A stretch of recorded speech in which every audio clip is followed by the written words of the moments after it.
Welcome back, everybody. Ready for another deep dive? Today we're looking at decoherence in quantum technology. And listener, you sent this essay by Yurgo Schneepat in, so you're obviously aware this is a pretty key concept if we're ever going to unlock all that potential in quantum computing and communication. You're absolutely right. Decoherence is one of the big ones, a major obstacle in the way of actually realizing the full potential of quantum technology. And Yurgo Schneepat does a great job, I think, in explaining all the challenges that it poses in their essay. So just for those listeners who might need like a quick refresher, what exactly are we talking about when we say decoherence? Well, essentially, it's when a quantum system sort of loses its quantumness. It starts interacting with its environment, and that causes problems. I like to think of it like this. Imagine your quantum system is like a really carefully constructed sandcastle on the beach. Okay, I can see where this is going. Right. And then along come the waves and they start, crashing on the shore. And what happens? They slowly start to erode that beautiful sandcastle. That's kind of what decoherence does to these quantum systems. It really disrupts all those fragile quantum states that we need. And those states being things like superposition and entanglement. Those are kind of the superstars of quantum tech, right? Yeah, you got it. Superposition, where you've got a quantum bit that can be in multiple states all at once, and entanglement, where two particles are linked no matter how far apart they are. Those are fundamental to making quantum computing and communication work. And decoherence, unfortunately, messes with both of those. So let's say we're trying to build a quantum computer. What's decoherence going to look like in that context? Like, will the computer just completely stop working? Well, it's not quite that traumatic, but it's definitely a problem. Imagine you have your qubits, they're holding all this information, and they're supposed to be in this really fragile superposition state. But then decoherence comes along and knocks them out of that state, basically forces them to act more like regular classical bits. So it's like they lose their superpowers, those qubits, and they become way less useful for all those complicated calculations that we want them to do. That's a great way to put it. And that's a big part of what Schneepat's talking about in the essay when they talk about decoherence limiting the processing power of quantum computers. It's a huge roadblock to building the kinds of powerful quantum computers everyone's hoping for. Well, that's the bad news. But Schneepat also talks about, some potential solutions, right? What are the scientists doing to try to combat this decoherence problem? Yeah, they're definitely not giving up. In the essay, Schneepat highlights two main strategies that are being explored. One is what they call error correction. Error correction. So it's like autocorrect, but for quantum computers? Huh. I like that analogy. Yeah, researchers are developing these really complex algorithms that can compensate for any errors that decoherence introduces. It's a way to try to make quantum computations more reliable, even with all that noise from the environment. So they're basically trying to build quantum computers that can, self-correct. That's amazing. Yeah, it is. But it's really, really complex. The other approach is even more mind-bending, and that's the idea of what they call decoherence-free subspaces. Yeah, that's the one that really sounded like something out of science fiction when I was reading Schneepat's essay. Can you break that down for us? Okay, so the basic idea is to try to find or even create special arrangements of these qubits that are just naturally immune to certain types of decoherence. It involves looking at and exploiting the symmetries of the quantum system itself. Symmetries. Can you explain that a bit more? Sure. So imagine, for example, you have a system where there are two qubits, and they're both susceptible to noise from, let's say, a magnetic field that's fluctuating. Now, if you arrange these qubits in a clever way, where that noise is affecting both of them equally, but in opposite directions, what happens is the effects can cancel each other out.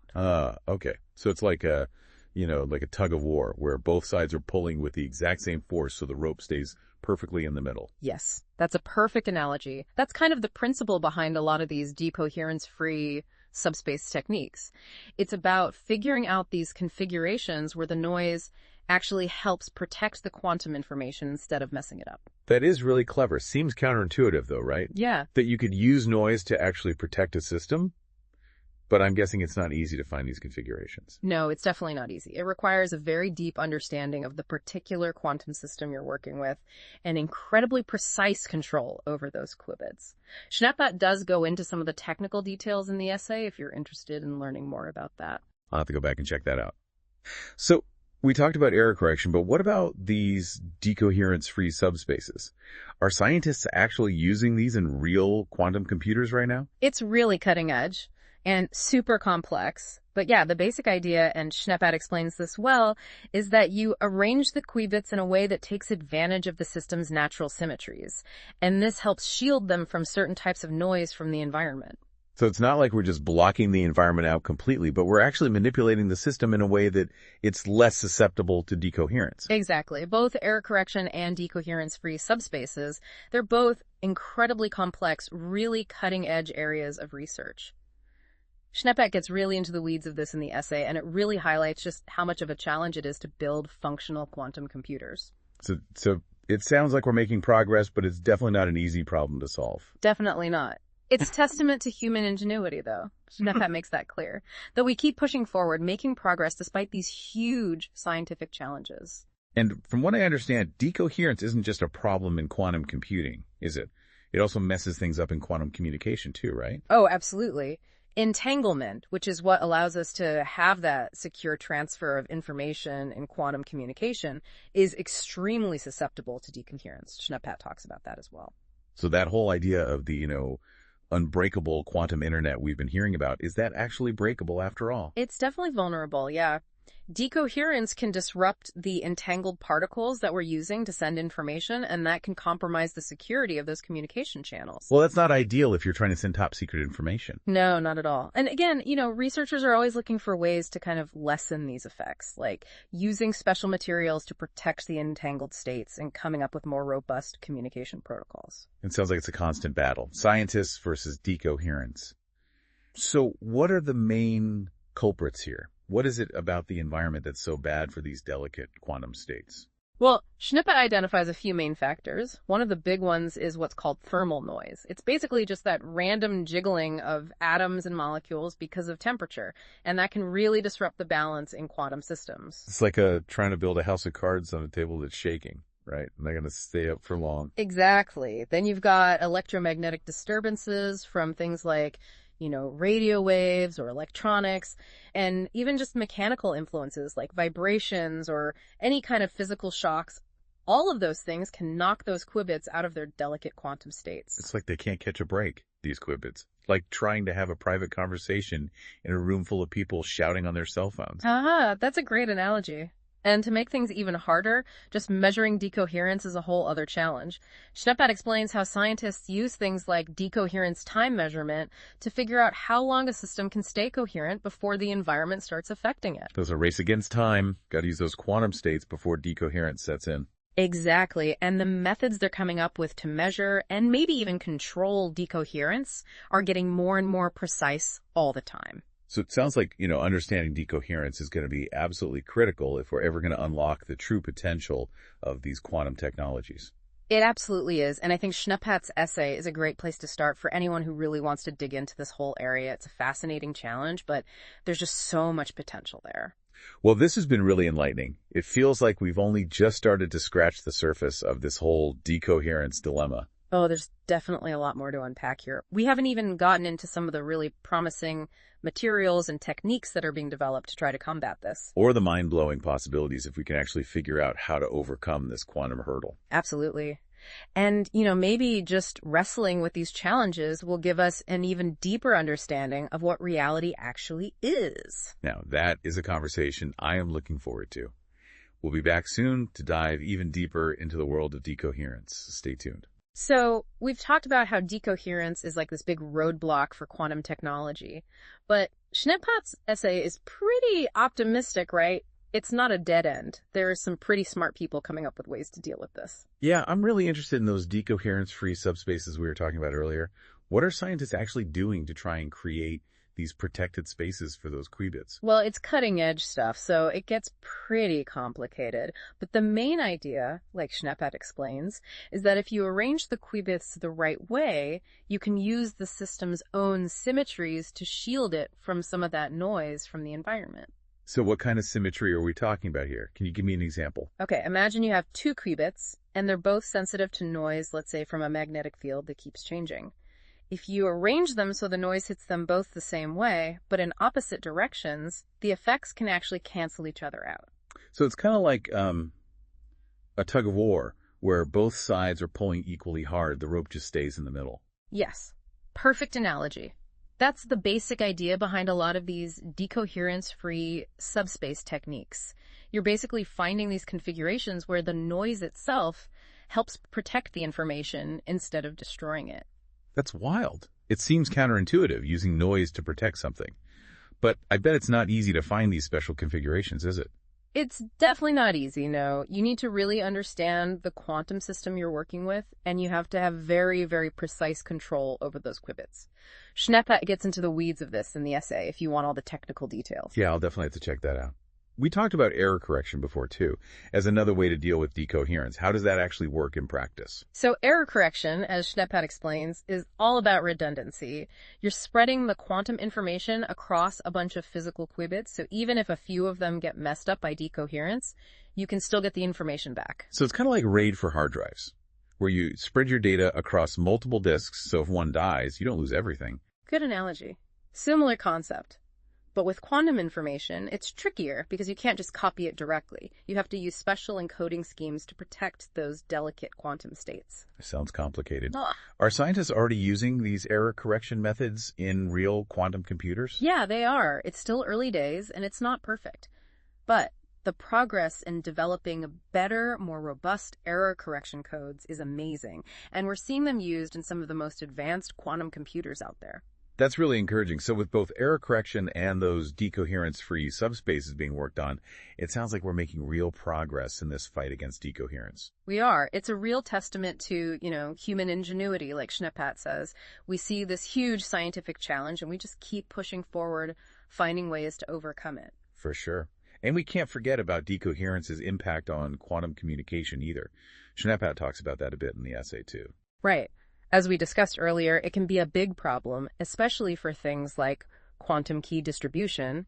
That's where the security depends on having those entangled particles. So decoherence might not completely break quantum communication, but it can make it less secure, right?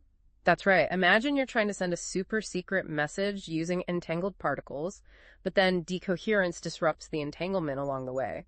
It's like you're trying to have a secure phone call, but there's tons of static and interference. You might still hear the message, but it's going to be harder to understand, and someone might be able to eavesdrop. Makes sense. So what are researchers doing about decoherence in quantum communication? Are the solutions similar to what they're using for quantum computing? There are some similarities, yeah. Like Schneepat says, one thing they're exploring is using special materials and shielding techniques to protect the entangled particles from decoherence. It's like creating a protective cocoon for those particles to keep them safe from that noise. Interesting. So like a quantum version of a Faraday cage. Exactly, but it's not just physical shielding. They're also working on new communication protocols that are just naturally more resistant to decoherence. So it's not just about protecting the communication we have now, but coming up with entirely new ways to communicate that are less vulnerable to decoherence. Exactly. It's a multi-pronged approach. They're bringing in innovations from material science, engineering, theoretical physics.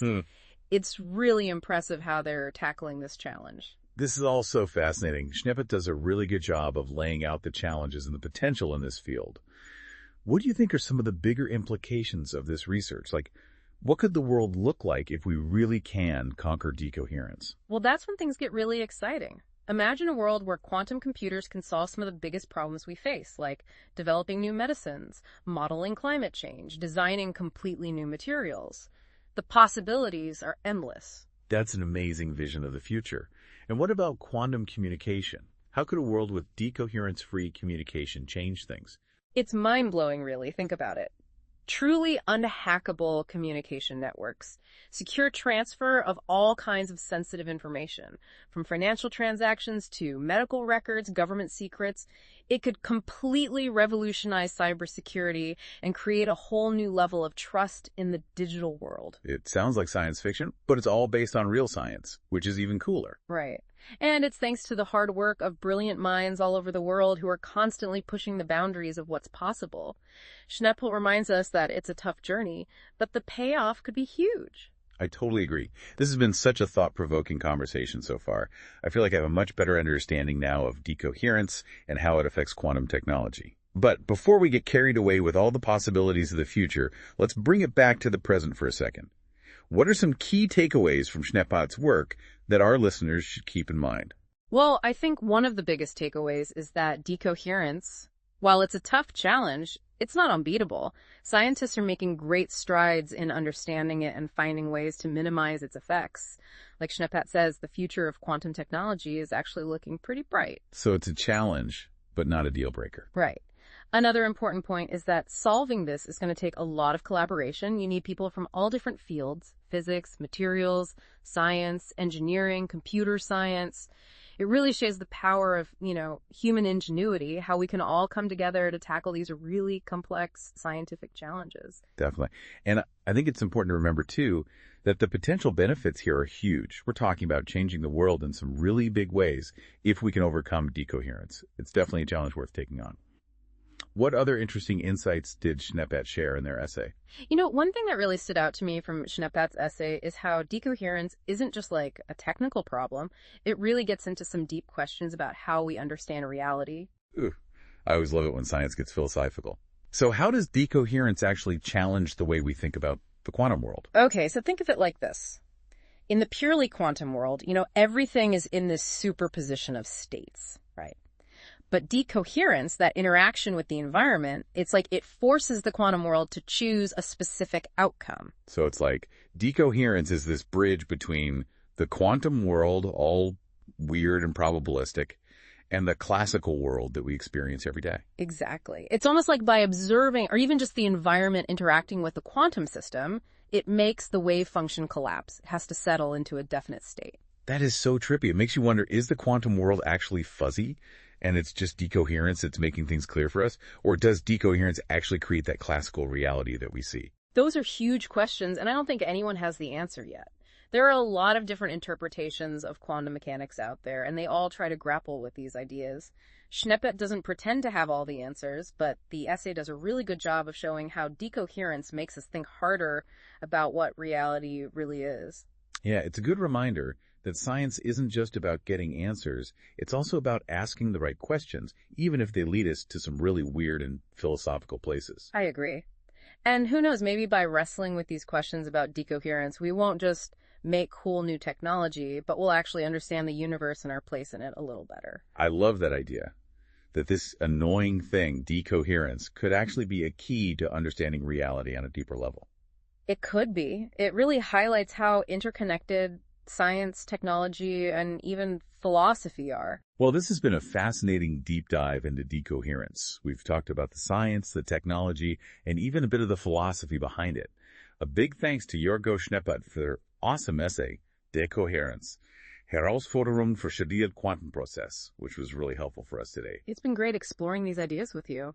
And to all our listeners, we hope this deep dive has piqued your interest in the quantum world and all the amazing possibilities and challenges ahead. As we keep pushing the boundaries of quantum technology, who knows what other incredible things we'll discover. Until next time, keep exploring, keep asking questions, and keep diving deep.